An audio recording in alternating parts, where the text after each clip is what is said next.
This bone broth tastes like literal animal I saw fat. you Processed drank that before the show. animal fat. I know, but I got one from a butcher last night.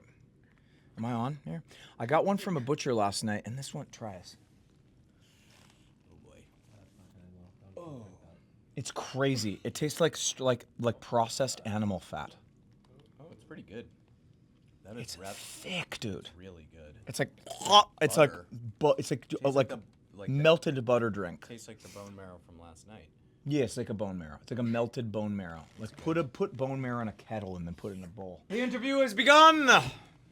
I know that's one of your pre-show rituals, fasting bone broth. Yeah, When did you discover that works for you and your voice? Thanks for the question. It's articulated and interesting and something that you don't get asked every day. Okay, here's the real answer. I was having acid reflux issues in 2023. We hadn't done a Boys Like Girls show since some one-offs in 2016. And we're in rehearsal for the Speaking Our Language tour, and the reflux is super, super strong. My cords were really inflamed. So I went on this, a lot of singers end up on this oral steroid called prednisone. And it's I'm sober 16 years. I really don't like having orange bottles on the vanity, right? I don't I'm not a big med guy at all, but it was either cancel the tour or, take a proton pump inhibitor, like an omeprazole or however you pronounce it. And this, but it decreases your immune system heavily, right? So I ended up with chronic pneumonia as a result. But the problem is with chronic pneumonia is that I played 150 shows with pneumonia. The problem was that I needed to it ends up being a juggling act, right? So in order to decrease the inflammation, you got to stay on the steroid that gave you the pneumonia to begin with. So it's I don't know how people with Crohn's and ulcerative colitis take prednisone every day. Or super serious asthma. I don't know how they do it because it destroyed my body. It destroyed it. And I was, there was a moment in time where I was I'm never going to take a Western med again, and when you're faced with it, canceling a tour, letting down a ton of people, losing a bunch of money, you're I just got to do it. So I did a 100-day taper. It was a pain in the ass. I felt terrible the whole way. And I started fasting before shows. And it's made a huge difference. There's no acid buildup on the cords when I go to bed. It's just a little bit different. I eat carnivore while I'm on tour, and as a result, I've been able to perform steroid free for a little over a year, which is great. It's a super demanding set. We're playing 2 records that are just at the absolute tippity top of the range, right? They're you make a record when you're 18. It's you're insecure. You really want to show people look how high I can sing, right? And then you're 40 and you try to do it and you're whoo, that was really important to me at 18, huh? Yeah. That was really important. Could have pitched this 2 keys down, but let's send it. So, the regimen has become kind of something where I don't know, man, my body feels great when I'm fasting 20 hours a day, and then I have basically one meal, It's really working. So we'll see where it lands. There are days where I am revolted by bone broth and whole milk organic yogurt. It's makes me want to barf. But the shows have been fabulous, and that's what matters. So you guys formed in 2004, put out your first album in 2006. It's been 20 years. Whose idea was it to perform both of those albums front to bottom, back to back, every single night? And what has the fan reaction been like? We wanted to make this tour super, super special. I think, also, buy ourselves the ability to focus on new music after. Not like we owe anybody anything, but it felt if we're gonna do rewind the clock, right? The world has been really since the pandemic, the world's been really looking back, right? I think some of that has to do with, nostalgic sort of emotional resolve. Some of it has to do with new music, instead of music indicating culture, culture's indicating music, and the algorithmic sort of placating, the algorithm is kind of destroying music, right? So people want to listen to the stuff they used to listen to. That's cool. But us doing this tour, right, there's probably about 10 songs we'll retire after the tour and likely never play again. So ever, right? And we're never going to play these 2 albums front to back again. So it's if you want to see it, we're doing it right now, and we're loving it, and we're playing them both front to back. It's 2 hours. It's a super challenging set. We're really proud of it. We worked our ass off on it. But when we step off this tour, right, we're looking forward. Like we're on this tour, and for the last year we've been looking back, and 2026 represents that honoring our past so we can step into the future. And it felt like, I don't know, I ran the idea by the guys, and it felt like everybody was really into it. Yeah, we just like to make it as hard as humanly possible every single time we step back on the stage to, I think, better ourselves, and it works. It's been a big challenge. How many songs did we never play before? I think it's like 7. 7. 6, 7, or 8. We looked around, we looked around in Salt Lake City where we were rehearsing. We looked at each other and we're like, how do we play this song? I don't remember writing this. How do we play it? It was a lot of prep before, and then during. There was a lot of challenges with like production and trying to get that whole thing right, and we're always trying to like one up ourselves, which can be dangerous at times because you just like get so unbelievably worn out, and the muscles hurt and the voice hurt, and you're up really late, and everybody's got families and obligations and the whole thing. And then we were basically training. The only thing more dangerous than that is being complacent, though. Totally. The only thing more dangerous than pushing yourself is being beta and complacent and not moving the bar so that our fans will continue to buy a ticket because they know it'll be great. 1,000%. And we trained at altitude. Martin lives in Salt Lake, so we went. Yeah, up in Park City, which is what is the it's like 72, 7,300 where we were rehearsing, which was like by the time we got down to sea level, it was like, this is easy. Yeah. It was so hard for that like 2 weeks. Unbelievable. We were like throwing up and feeling weird and like angry. Well, then on top of it, we were like, how do we make 2 records front to back cool as a viewer to watch, right? Because it's 2 hours. How do you make it so it's not like a lull? So changing tempos, changing keys, making interludes so that it flows well together and that the viewer can be like, oh, this is really, really freaking cool. So it was a lot of hard work, and it was definitely worth it, and we're really, really proud of the show that we're putting on. I love that. Actually, you have said before, you said, imagine being 17 and writing an essay to get into college and standing on the stage all these years later, performing that in front of fans cheering. You have said that once. Well, I want to ask. I think I said it in a couple interviews before this tour. I like that you did your research. Yeah, no, I want to ask though, do you think that performing every night now, these albums, do you bring a new energy to it, or does it still feel like you're reading that old essay, as you said? Thanks for doing your research. I appreciate it. That makes me feel good. I think I probably need to retire that quote. There was 10 interviews before this tour, and I sort of said that and everything. You can only, but you never want to be Lady Gaga before A Star Is Born. You know what I mean? Like, have you seen that? Yeah. Where she does the same quote every interview. Yeah, it's both. It's like, I think we found a tremendous part of it was this, and I've probably been quoted saying some version of this, but it's part of it is about bringing the kid who made those records on stage with you, right? I know it sounds woo-woo, but it's like, listen, like, there's a piece of me that's like ashamed of my 22-year-old self. I think everybody kind of is, right? And it's like, come on stage, take a victory lap, kid. You know what I mean? Like, look what you did. Look what you did, dude. Look what you did. You set our families up for life. These records resonated with these people. And like the little inner workings of like my own sort of like insecurity as an artist of like, hey, this song is 18 years old. It feels like, I think we have all found the capacity to realize why we're doing this, right?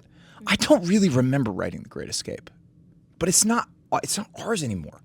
It's like, you write some, I was like just turned 18, and I had this like little verse, and I came to New York City, and like I said paper bags, and I didn't even know what I was talking about, right? And then it was like we piecemealed this song together, and I was like a kid, right? Like I sort of remember it, but it's not about that, because that would mean it's about me. We're gonna see 5,000 people upstairs today, and they're going to be singing along, but they're not going to be thinking about the writing room or my childhood bedroom. They're going to be thinking about their moment with the song.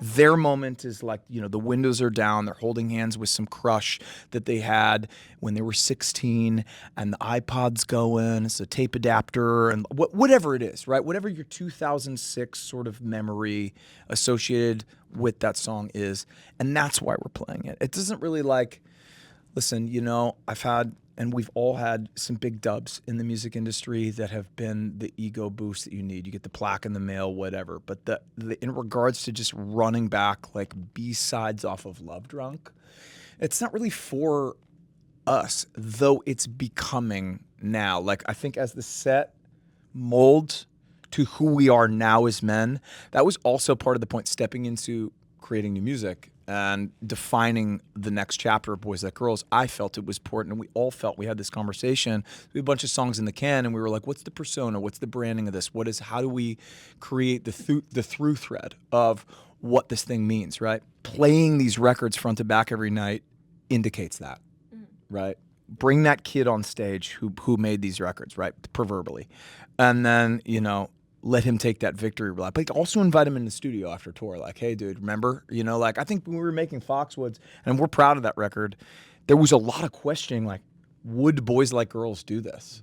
You know what I mean? And it's like the guy, well, I don't know, you tell me, right? Like, I'm like, I don't know. I'm not that guy anymore. Yeah. But I think, sitting in that 18-year-old shoes for 2 hours a night, I think it's really clear that we're like, oh, that's the brand. That's where we kind of came from. All right, so like, what do we want to do now? And it'll subconsciously, when some of the best artists, right, they go back to what they were listening to in their formative years at 16, right before making new music, to remind them why they love it. Rather than like listening to New Music Friday or something, you're going to compete with some new shit. You know what I'm saying? Yeah. You guys want to add any? I smoke it? I think you smoke I crush it? Yeah. I have a follow-up question to that. So you guys really were like the soundtrack to a lot of these fans in the audience, and they're coming to these shows and reminiscing on their teenage years. Have any of you guys had a moment with a fan in the crowd, or have seen a fan react a certain way to one of your songs that really means something to you? I have this weird, I don't know if I think it's a blessing, not a curse, but for some reason during like Holiday and Go, I'll look out into the crowd and I always lock eyes with the person that's crying. Every single night, for some reason, I'll find somebody and then I'll have to look away because I'm like, oh no, like I gotta play the song now. I'm gonna start crying.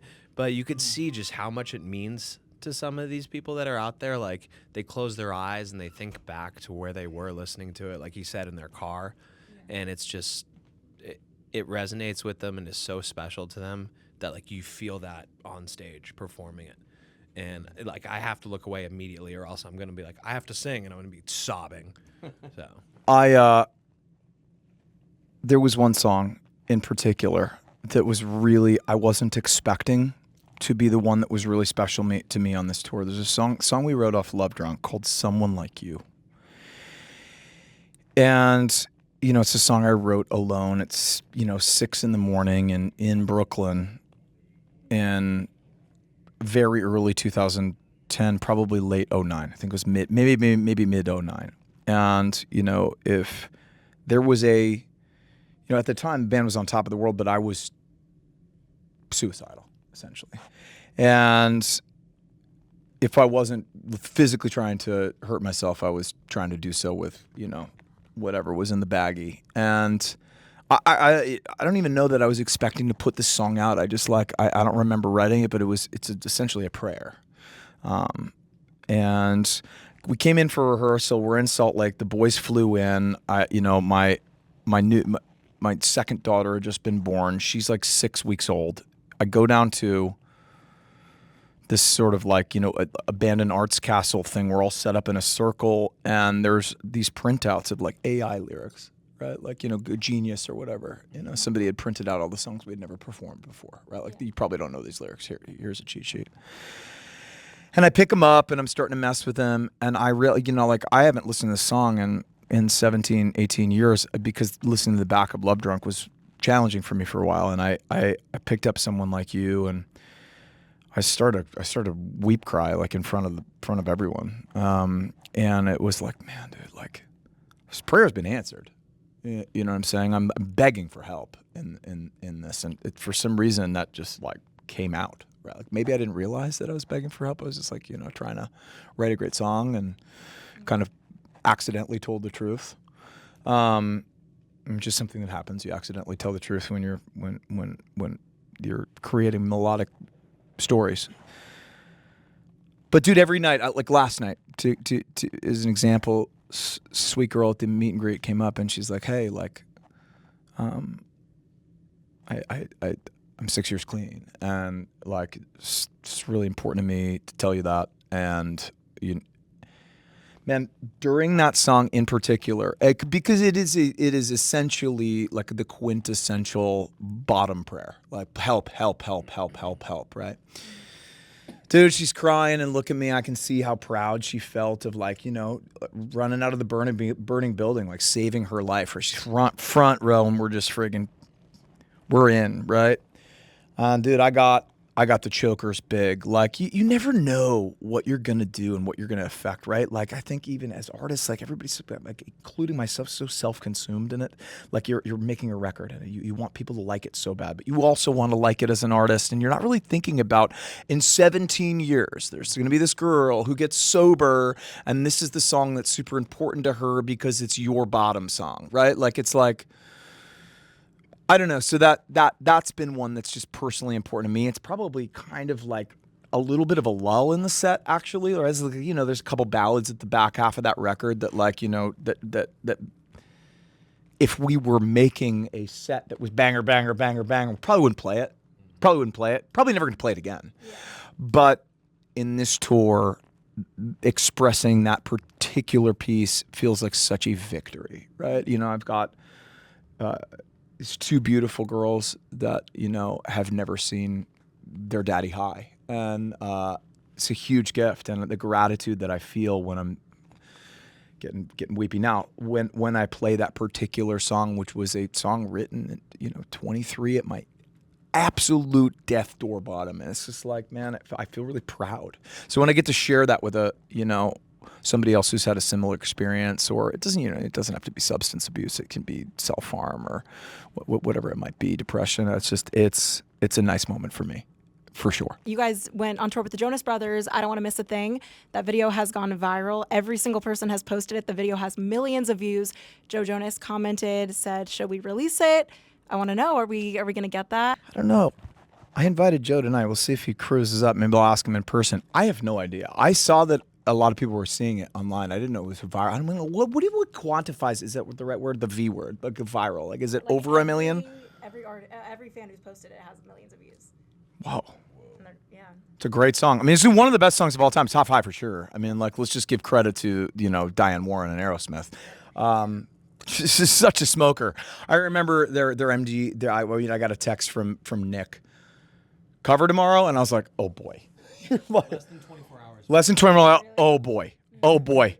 Yeah, and their MD Chase put together the whole thing in like 5 seconds, and like they're so pro. All of a sudden, the lyrics are up on this thing, and they're like, I'm up there just like totally nervous, and just like this is world-class singers next to me. I'm just like a rock singer, and it's like all right, let's send it. This is gonna be if we put it out as a live version, it'd be wonderful. If it just lived online, that would be cool too. Honestly, it was just. Going on tour with those boys was a master class in professionality, beautiful paced stage performance, how to handle 180 crew members, and how to treat your support. They treated us so well on that tour. We felt so welcomed on their stage. Their fans are, some of the best fans in the entire universe. The Jonas Brothers fans in particular, and I know we kind of came up parallel, but in really different spaces. So the fans are similar age, but it was we were blown away with the response every night from their fans, and felt just so grateful for the opportunity to remind people that we're making music again. And that felt like the perfect fan base to play for, to remind people we're making music again. And just seeing that kind of do something on the internet. I never know really what's the power of the internet. What does this actually mean? What does this do? Is this translate to tickets? Are people going to then stream our music? I don't know. With that one, I don't really care.